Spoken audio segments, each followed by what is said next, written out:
আসসালামু আলাইকুম রহমতুল্লাহ।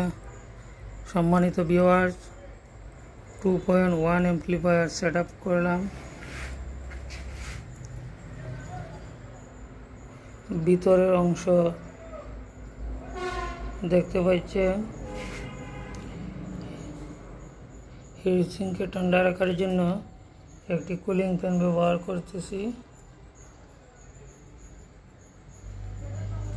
একটি সাবউফার আর দুইটি টোন স্পিকার।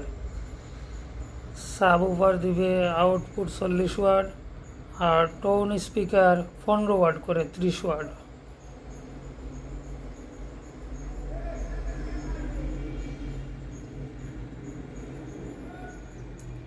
পিছনের দিকে আউটপুটের লাইনগুলো।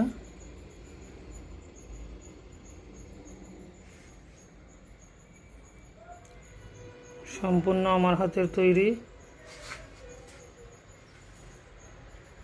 আর স্পিকারগুলো।